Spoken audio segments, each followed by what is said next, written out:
H.P. Lovecraft, O Abraço de Medusa. Lido por Christian Malanga. Parte primeira. A viagem através Cape Girardeau tinha me conduzido para locais pouco familiares. Na luz incerta e dourada do final da tarde, eu percebi que se queria chegar até a cidade antes do anoitecer, deveria perguntar por informações. Não queria correr o risco de dirigir em círculos nas planícies tão desoladas ao sul do Missouri, após o escurecer. Porque as estradas eram ruins e com meu carro descoberto, o frio de novembro era bastante perturbador. Nuvens negras se amontoavam ao horizonte, e entre as longas sombras que se estendiam pelos campos, eu buscava individuar uma casa, onde poderia obter algumas indicações. A paisagem era completamente deserta e desolada, mas, finalmente, em meio a toda aquela solidão, em um grupo de árvores perto do riacho que passava à minha direita, apareceu o telhado de uma habitação. Estava a cerca de 800 metros da estrada, e para chegar até lá, teria que pegar uma via paralela, uma pequena estradinha. Dado que não tinha outras construções, decidi de tentar ali a fortuna, e notai com prazer que entre os arbustos ao lado da estrada aparecia finalmente um portal de pedra esculpido, levemente em ruína, repleto de velhas trepadeiras e sufocado pela vegetação selvática. Era por isso que de longe eu não havia conseguido perceber tal estrada. Logo, notei que era impossível atravessá-lo com o carro. Então, após acostar, fui a pé em direção da casa, percorrendo a estrada invadida por ervas daninhas, e na sempre mais escura luz do crepúsculo, tive um desagradável presságio, talvez devido à atmosfera decadente que ali pairava. Pelas esculturas que vi nas colunas antigas, deduzi que a propriedade já fora uma casa senhoril, e era evidente que a avenida fora flanqueada por duas fileiras orgulhosas de limoeiros. Mas, em parte estavam mortas, e em parte não podiam mais ser distinguidas, entre os arbustos selvagens, que tudo engoliram. À medida que avançava, galhos e raízes grudavam em minhas roupas. Comecei a perguntar-me se afinal a casa era habitada. Eu não estava lutando tanto por nada, por um momento. Tive a tentação de voltar a procurar alguma fazenda pelo caminho. Mas um vislumbre da casa, que estava diante de mim, despertou minha curiosidade e ainda mais o meu espírito aventureiro. Havia algo de fascinante naquela pilha decrépita de madeira, rodeada de árvores, pois revelava a graça e o amor pelo espaço de uma época perdida, mas também as características de um ambiente tipicamente sulista. Era o clássico solar no meio da plantação, todo em madeira e com um estilo que remonta ao início do século XIX. A casa tinha 2 andares e um sótão, e as colunas do pórtico chegavam até o sótão, sustentando um tímpano triangular. O estado de decadência era extremo. Óbvio, uma das grandes colunas apodreceu e caiu ao chão, enquanto a varanda superior, ou quadrado, inclinava-se perigosamente para a frente. Tudo sugeria que outros edifícios já haviam surgido em torno do principal. Com um certo nervosismo, subi os largos degraus de pedra e me deparei com a porta de entrada, trabalhada, e em cima por uma luz trabalhada e iluminada por cima por uma luz elegante. Fiz o ato de acender um cigarro, mas desisti ao perceber que tudo ao meu redor estava extremamente seco e inflamável. Embora convencido de que a casa estava desabitada, hesitei em perturbar o seu silêncio, batendo com as mãos. Havia uma aldraba de ferro enferrujado, e quando consegui movê-la, de uma ou duas pancadas discretas, que também fizeram o edifício estremecer de alto ao baixo. Não houve resposta. Usei aquela ferramenta incômoda novamente e quebrei o silêncio anormal e a solidão que cercavam aquela casa, certo de ter atraído a atenção de qualquer possível ocupante com todo aquele barulho. Em algum lugar perto do rio, ouvi a nota melódica de uma pomba, mas o som da água era pouco audível. Era como em um sonho. Agarrei o trem contigo e experimentei a grande porta de 6 painéis. Não estava trancada, como percebi depois de um momento. Embora não escorregasse facilmente nas dobradiças, consegui abri-la, e com um rangido me vi em um grande hall completamente envolvido em sombras. Imediatamente me arrependi de ter feito isso. Não que, do empoeirado ambiente no estilo império, se elevasse um exército de fantasmas, mas em um instante percebi que a casa não estava desabitada. A grande escadaria curva rangeu e eu escutei os passos hesitantes de alguém que descia lentamente. Por um instante, a grande janela paladina no patamar emoldurou uma figura alta e curvada. Superei um primeiro momento de terror, enquanto a figura descia a última rampa. Me preparei para encontrar o meu hóspede, o qual eu havia invadido a intimidade. Eu ouvi remexer no bolso na semi-escuridão, procurando por um fósforo. Depois, acendeu um pequeno lampião a querosene que estava sobre a mesa bamba, ao pé da escada. A tênue luz da lamparina revelou a figura encurvada de um homem alto e emaciado, desleixado do vestido e mal barbeado, mas com o porte e a expressão de um verdadeiro cavalheiro. Não esperei que ele falasse primeiro, mas justifiquei imediatamente a minha presença. Perdoa-me se eu entrei assim em sua casa, mas depois de bater várias vezes, pensei que a vila estivesse desabitada. Preciso de informações sobre o caminho para Cabo Girardeu. Quero dizer, o mais curto. Eu ia chegar antes do escurecer, mas agora... O outro respondeu assim que fui interrompido, no tom polido que eu esperava, e com um sotaque sulista, como a casa na qual morava. É Vossa Senhoria que tem que me desculpar por não responder imediatamente. Vivo, retirado, e não estou acostumado com as visitas. A princípio, pensei que estavas apenas curioso, mas quando bateu de novo, decidi que era óbvio que eu tinha que sair. Infelizmente, ando devagar, sofro de neurite, um caso muito doloroso. Quanto ao seu objetivo de chegar até a cidade antes do anoitecer, está claro que não vai conseguir. Acho que você vem do Portal de Pedra.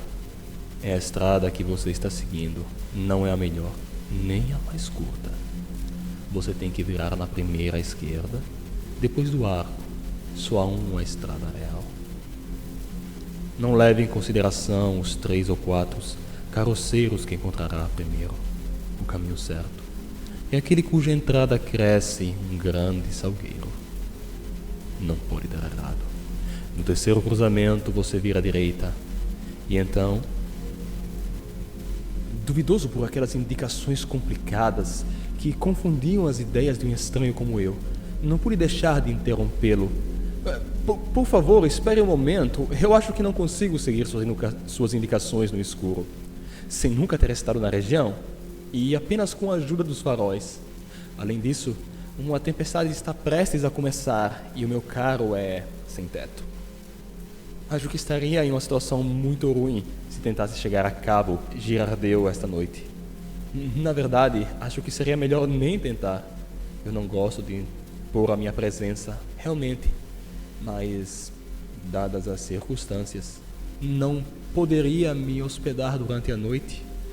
Não vou precisar de comida ou outros confortos, Me permita apenas dormir em qualquer canto até o amanhecer e eu ficarei bem. Vou deixar o carro onde está. Um pouco de umidade não faz mal. Ao ouvir meu pedido, o homem perdeu a sua expressão original de calma e resignação e olhou-me com curiosidade. Dormir? Aqui? Ele parecia tão surpreso que tive que repetir. Claro, por que não? Garanto-vos que não vos incomodarei. E por outro lado, não posso fazer mais nada. Eu sou um estranho e as ruas no escuro são um labirinto. E aposto que choverá forte em menos de 1 hora. Desta vez foi o meu anfitrião que me interrompeu, com uma voz profunda e musical, na qual sem uma entonação estranha. Um forasteiro, claro. Do contrário, não pensarias em dormir aqui. Nunca terias ocorrido de vir à sua mente de parar aqui. As pessoas evitam esse lugar agora. Ele ficou em silêncio e meu desejo de ficar aumentou 1000 vezes com a sensação de mistério despertada por aquelas poucas palavras. Certamente havia algo extraordinário na casa e o cheiro onipresente de mofo encobriam as centenas de segredos para mim. Mais uma vez percebi a extrema decrepitude de tudo o que me rodeava. Mesmo a luz da pequena lâmpada não se podia duvidar. Senti uma sensação de frio e vi com pesar que parecia não haver aquecimento. Mas a minha curiosidade era tão grande, que agora eu só queria ficar e saber mais sobre o recluso e a sua fascinante casa. Seja como for, respondi, não me importo com o que os outros fazem. Preciso de um lugar para passar a noite. E além disso, se as pessoas não gostam dessa casa, talvez seja porque ela está um pouco em más condições. Imagino que seria preciso uma verdadeira fortuna para restaurá-la. Mas, se a despesa for muito, por que não procurar uma acomodação menor? Por que insistir em ficar aqui com todas as dificuldades e inconvenientes que isso acarreta? O homem não pareceu ofendido, mas me respondeu seriamente. Você pode ficar se quiser. Não acho que nada de ruim possa acontecer com você. Mas alguns dizem que existem influências desagradáveis nessa habitação. Quanto a mim, fico porque tenho que ficar. Considero meu dever salvaguardar algo que está aqui, e isto, de certa forma, me impede. Gostaria de ter o dinheiro e a saúde, e também a ambição necessária para cuidar da vila e do terreno como apropriado. Minha curiosidade atingiu seu nível máximo e eu estava pronto para falar alguma coisa, quando o meu anfitrião, com um gesto da mão, me indicou para segui-lo. Fui com ele para o segundo andar. Estava muito escuro e o bater surdo das gotas de água me dizia que a chuva havia começado. Eu teria ficado feliz com qualquer tipo de refúgio, mas isto era particularmente bem-vindo pela sua aura de mistério que envolvia seja a casa que o dono. Para um amante incurável do fantástico como eu, você não poderia pedir um lugar melhor. Meu anfitrião me levou a uma sala de canto, no primeiro andar, que parecia menos danificada do que o resto da casa. Aqui ele apoiou a pequena lâmpada e acendeu uma maior. A julgar pela limpeza da sala, seu conteúdo e os livros alinhados nas prateleiras, era evidente que o velho senhor era realmente um cavaleiro culto e educado.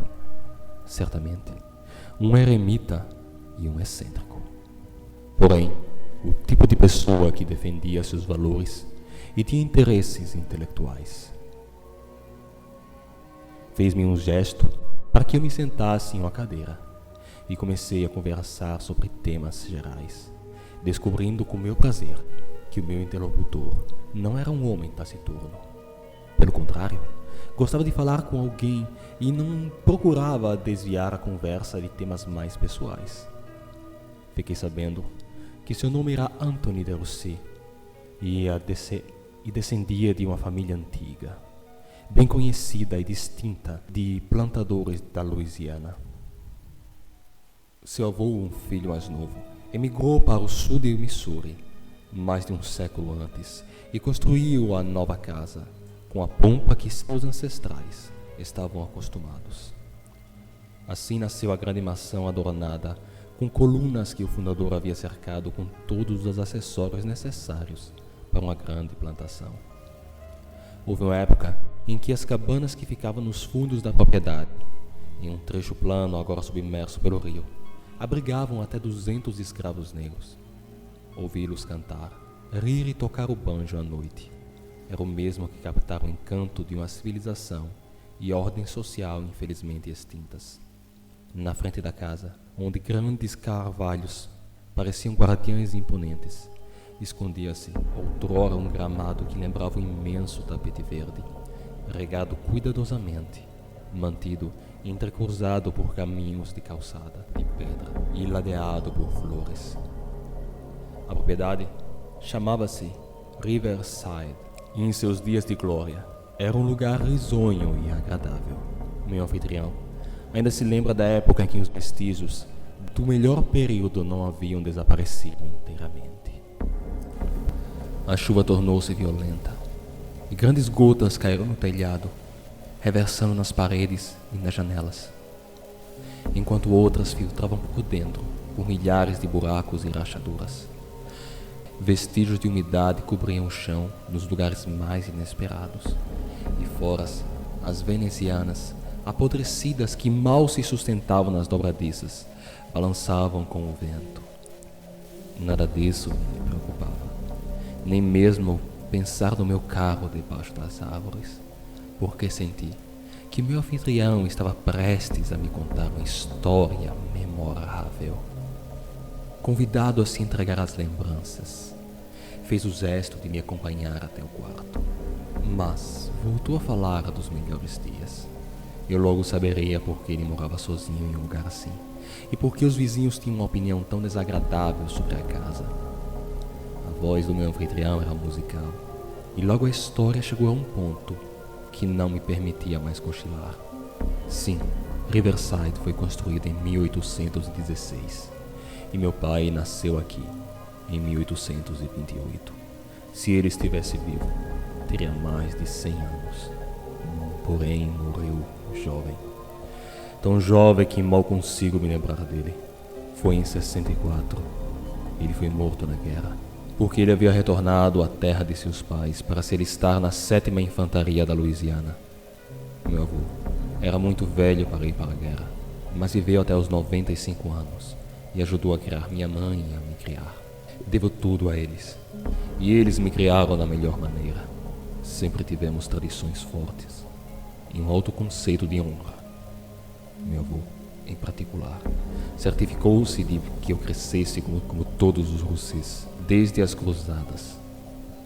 Depois da guerra, nós somos oprimidos pelo desastre econômico. E conseguimos nos virar bem. Eu fui para a escola na Louisiana e depois para Princeton. Mais tarde, consegui administrar a plantação de forma lucrativa. Embora agora você veja no que ela foi reduzida.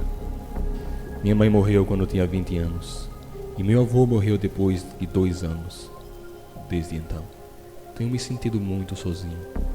Casei-me com uma prima distante de Nova Orleans em 1885. Se ela tivesse sobrevivido, as coisas teriam sido diferentes. Em vez disso, ela morreu ao dar à luz ao meu filho Dennis. Fiquei só com ele e não tentei me casar de novo. Dediquei todo o meu tempo ao menino, que se parecia muito comigo e tinha os caracteres típicos dos Rossi. Alto e bastante bruno, magro e com temperamento de um pequeno demônio. Eu o educai como meu avô havia me educado. Mas em questões de honra, ele não precisava de nenhum incentivo. Nunca vi um espírito nobre como o dele, e tive que segurá-lo à força para impedi-lo de fugir de casa aos 11 anos, para dar sua contribuição na Guerra Espanhola. Um jovem romântico e rebelde, cheio de sentimentos que provavelmente chamaria de antiquados. E garanto que não foi fácil afastá-lo das garotas. Mandei-o para a mesma escola que frequentara e depois para a Princeton, onde ele se diplomou em 1909. Ele decidiu estudar medicina e frequentou Harvard Medical School por um ano. Então, o desejo de reviver as tradições da família me convenceu a mandá-lo para a Sorbonne. Eu o satisfiz com orgulho, embora soubesse que assim que ele fosse embora, eu ficaria sozinho. Se o céu quisesse que eu não tivesse feito isto. Achei que ele era maduro o suficiente para sobreviver em Paris.